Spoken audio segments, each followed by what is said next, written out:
अच्छा, बोलो।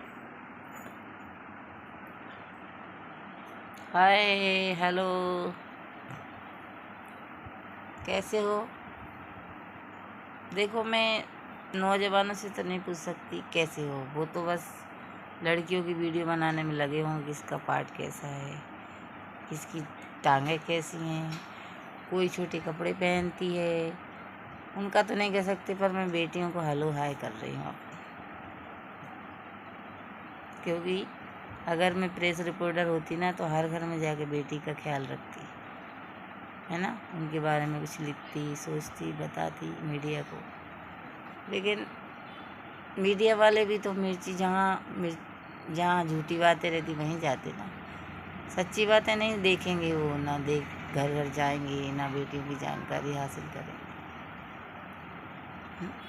और माहौल बेटा ख़राब हो रहा है, इसलिए मैं हर बेटी को यही बोलती हूँ कि देखो कि कहीं फालतू जगह पर मत जाओ, ऐसी जगह पर मत जाओ कि जहाँ आपका शोषण हो जाए। और जब अपने को दर्द होता है ना तो किसी को उस बात का एहसास नहीं होता, सिर्फ अपने प्राण, अपनी जान चली जाती है, लेकिन जो अपने माँ बाप है ना वो घुट घुट के रो रो के मर जाते हैं, पता है ना, जिन्होंने अपने को पाला पोसा, इतने महीने कोख में रखा। ना तो आपका बॉयफ्रेंड आपका साथ देगा, जिस बॉयफ्रेंड को आप ज़्यादा प्यार करते हो ना वही आपका शोषण कराएगा, वही आपका रेप कराएगा। क्योंकि जब उसका मन भर जाता है तो वो किसी दूसरे को आपको सौंप देता है। आप इतने भोले क्यों हो, क्यों नहीं समझते हर बार?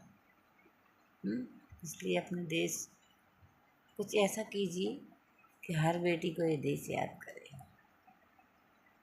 हैं?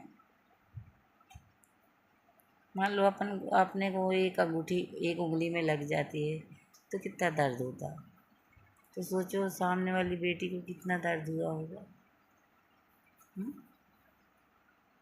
कितना उसको तकलीफ हुई होगी, कैसी वो चीखी होगी, कैसी चिल्लाई होगी।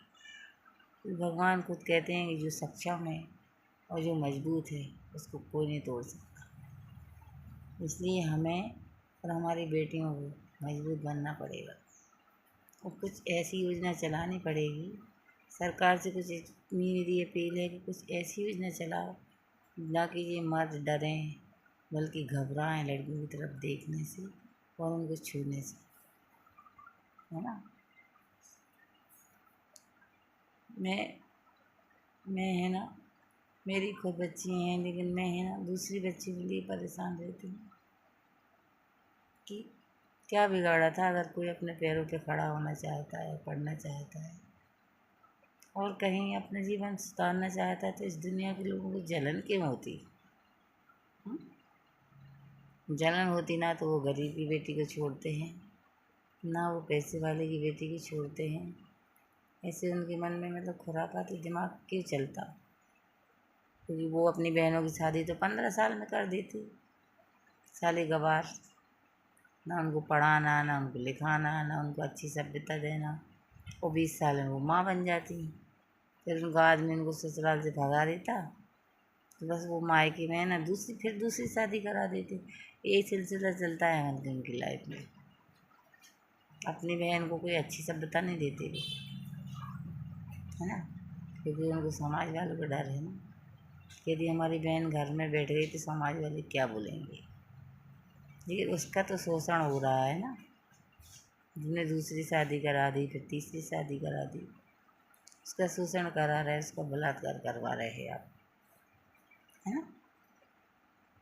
लेकिन अपनी बहन को समझेंगे नहीं, अपनी बेटी का दर्द कभी नहीं समझेंगे, उसको ससुराल में क्या दर्द है, क्या परेशानी है, किस तरह से वो समस्या से जूझ रही है। कभी एक बार भी सोचा आपने? हाँ,